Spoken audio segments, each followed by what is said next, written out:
Welcome to another deep dive, and this time we're going all the way back to the roots of modern philosophy. We're talking about Franz Brentano, the guy whose ideas, well, really kind of shaped how we even think about the mind. Yeah, he's a big deal, that's for sure. He even influenced, huge names like Husserl and even Freud, right? Yeah, you could say Brentano's work is like a philosophical spring, it feeds into all these different streams of thought. So where do we even begin? I mean, the guy worked on the philosophy of psychology, wrestled with this whole intentionality thing, and even made a splash in logic and ethics and even aesthetics. Yeah, pretty much. He wasn't just some armchair philosopher. What was it about his approach that made him so different, so unique? Well, Brentano really believed that philosophy should be as rigorous as science.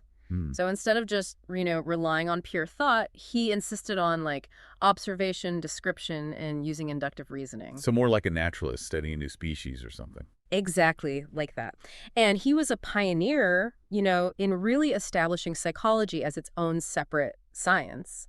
So how did he approach that? He argued that there were two, intertwined ways to study the mind. Okay. Genetic psychology, which is kind of like what we call experimental psychology today. Okay. And then descriptive psychology, which focused on introspection and, that first-person experience. So one's looking at the mechanics, the other, the feeling of thinking. Exactly. Fascinating. Now, get ready for this, because here comes Brentano's most famous contribution to philosophy. Intentionality. Okay. He argued that every single mental act, every thought, every feeling, every perception, it's all about something. And this about-moreness, that's what he called intentionality. I think I'm following, but can you give me an example? Sure. So think about a cat. The actual cat might be on your couch, all curled up, but your thought about the cat, that image you have in your mind, that's intentional. It's pointed at that cat like it's the object of your thought. So even if I'm daydreaming about winning the lottery, even though that's not actually happening, my thought is still about that potential future event. Exactly. Yeah. Exactly. Yeah. But this brings up a really interesting question, one that even Brentano himself struggled with. What's that? What about thinking about things that don't exist? Can we have thoughts about unicorns or, square circles or even fictional characters? Oh, that's getting pretty meta. Right. So how do you even answer that? Brentano really struggled with this. His early work, it left the existence of those intentional objects kind of fuzzy, Yeah. But later, he came up with this idea of quasi-relations. Quasi-relations, okay. Where mental acts, they kind of relate to these objects, but not in a way that actually means they need to exist. So my mind can be pointing towards a unicorn, even though there aren't any unicorns actually, prancing around out there. Exactly. That's interesting. Yeah, and this problem of the intentional object, it became this springboard for his students, like Minong and Husserl. Yeah. Each of them kind of branched off into their own fascinating explorations. That's so cool. But for now, let's stick with Brentano himself. One of his more, I guess you could say, radical claims was that there was no such thing as an unconscious thought. Wait, really? How's that even possible? I mean, I can't consciously keep track of every little thought that, pops into my head. This is where Brentano's concept of inner perception comes in. Okay. He argued that every mental act, it's not just directed outward, but it's also aware of itself. Okay. So, it's kind of like a mirror reflecting back on the very act of seeing. So I'm not just thinking about the cat. I'm also aware that I'm thinking about the cat. Yeah. That's a lot to, hold in your head at once. Right. It is a lot. But this inner perception, it means that no thought can be truly, unconscious. Okay. We might not pay attention to every thought, sure, but the awareness is always there. Like a background hum. Exactly, like that. And this leads us to another key concept, the unity of consciousness. You mean I can't think two totally separate thoughts at the same time? Right. Brentano argued that consciousness is always a single unified experience. Even when it feels like we're multitasking, like listening to music while you're cooking dinner, Right. He'd say those mental acts are blending together into one experience. Okay. He called this this fusion of mental acts collectives. Collectives. Okay. So, different instruments all playing together to make a single melody. I like that. That's kind of how different thoughts weave into our unified experience. Okay, I'm starting to see how this all fits together. Good. But where does all this thinking about thinking lead us? How did Brentano build on these foundational ideas? Well, he categorized mental phenomena into three basic types. Okay, let's hear it. presentations, judgments, and then, well, he called them phenomena of love and hate, but we usually just call them emotions. Presentations, judgments, and emotions. Those do feel like the building blocks of, well, pretty much any human experience, really. Exactly. And let's break those down a bit. Okay. So presentations, those are like the simplest acts of awareness. Seeing a tree, imagining a beach, remembering a childhood memory, those are all presentations. It's simply being conscious of something. So it's like the raw data of experience before we start trying to make sense of it. Exactly. Then we have judgments, where we go beyond just being aware, and we actually take a stance towards whatever's being presented. Yep. Is that tree tall? Is that beach beautiful? Was that memory a happy one? Judgments are like acts of accepting or rejecting, believing or disbelieving. So judgments add like a layer of evaluation on top of the raw data from the presentations. Exactly. Now, things get even more interesting with emotions. Brentano made a pretty bold claim. Emotions can be right or wrong, correct or incorrect. Hold on. Right or wrong emotions. Isn't that like subjective? One person's joy could be another person's terror, right? That's what most people think, but Brentano, he argued that emotions are more than just feelings. He thought they have a kind of fittingness to them. Okay. So, like, if your fear is proportionate to, the actual threat, then it's a correct emotion. But if you're terrified of a harmless bunny rabbit... That fear would be incorrect because it doesn't match up with, what's really happening. Exactly. It's all about whether the emotion is justified by the object it's directed towards. And this is really important for his ethics, which we'll explore later. Oh, yeah, we definitely have to get into that. Yeah. But first, let's dig a little deeper into these three categories and see how they all play out in our daily lives. Sounds good. I'm ready. So we've got these three building blocks, right? The presentations, the judgments, and the emotions. But how do they all actually work together? Is it like a step-by-step process or more like, a tangled web? I'd say it's more of a dynamic interplay, like a dance between these different mental faculties. Yeah, I like that. So imagine, you're walking through a forest and you see this flash of red. Okay, yeah. That's a presentation. And your mind, it instantly forms the judgment. That's a bird. And then, if you're like a bird enthusiast, you might feel a surge of joy, an emotion directed towards that beautiful creature. Yeah. So it's not just like one thought at a time. It's this constant flow of presentations and judgments and emotions all shaping like how we experience the world. Exactly. And this is where Brentano really, he stirs the philosophical pot, you could say. Okay, how so? Well, he argued that our understanding of things like truth, goodness, and beauty, those fundamental philosophical concepts. Yeah. He said those are rooted in psychology. Hold on. Is he saying that like what's true for me might not be true for you? The truth is just, matter of opinion. Well, this is where things get tricky. Brentano, he kind of walked a tightrope here. Okay. You see, he got accused of psychologism. Psychologism? Which is this view that, logic and ethics, they're just products of our minds. They're subjective, relative. But Brentano, he absolutely denied this. Okay, so how did he get out of that? How can truth be, objective if it all starts in our minds? He argued that while the process of judging, that's psychological. That happens in our minds. But the content of a judgment, whether it's true or false, that's determined by something outside of us. It's determined by, how the world actually is. Okay, so it's like we're all looking at the world through our own mental lenses, but there's still a shared reality out there that we're all trying to see. Exactly, precisely. And this idea of correctness in judgments and emotions, this was key for Brentano. It wasn't enough to just feel something. The feeling actually had to be justified by the object itself. So like a feeling could be wrong. In a way, yeah. And this is especially important for his ethics. Let's talk about that. How did Brentano connect all these ideas about the mind to like how we should live our lives? For Brentano, good actions, it wasn't just about blindly following rules. It was about having the right emotional response. So a good action, it's one that's worthy of love, something we should feel positive about, but not because, someone told us to, but because it's just like intrinsically good. So morality isn't just about, doing the right thing, but also feeling the right way about what we do. Right. It adds a whole other dimension to how we make ethical decisions. It does, yeah. And this whole emphasis on the correctness of emotions makes Brentano, like a forerunner to what we now call fitting attitude theories of value. Fitting attitude theories, okay? Yeah, it's not just about what we do, it's about having the appropriate emotional responses to things. That's fascinating. It really makes you think about whether, how we react to things emotionally, if it's always justified, or if we need to sometimes, recalibrate how we feel to like better match how things really are. That's a good point. But did Brentano just focus on psychology and ethics?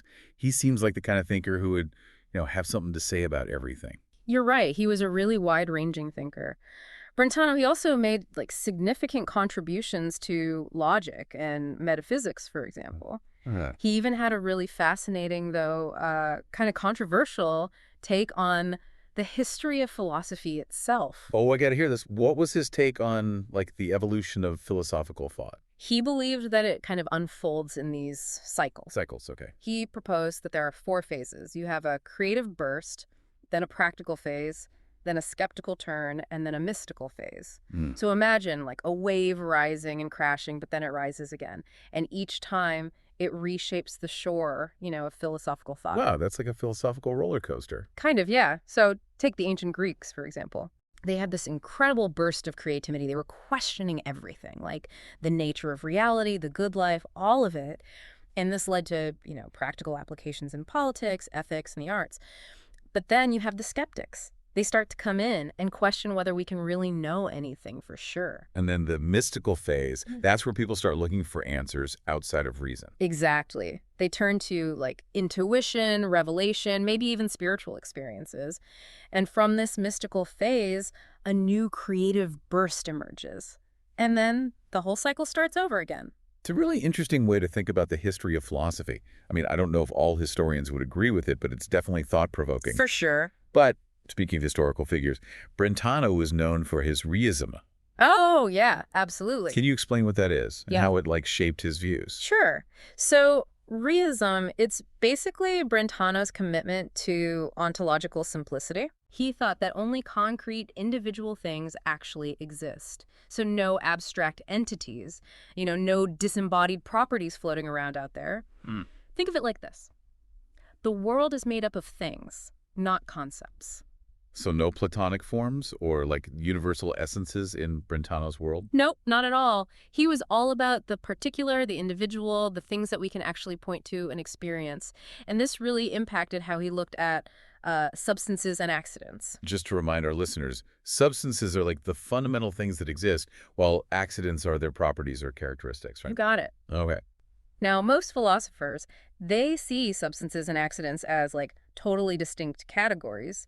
But Brentano, being a recist, he had a different take. Okay, what was his take? He saw accidents as real things, but not as separate entities. He argued that an accident, it actually contains the substance as a part. Wait, so the accident contains the substance? Yeah, think about a red apple. Okay, a red apple. The apple itself is the substance. The redness, that's an accident.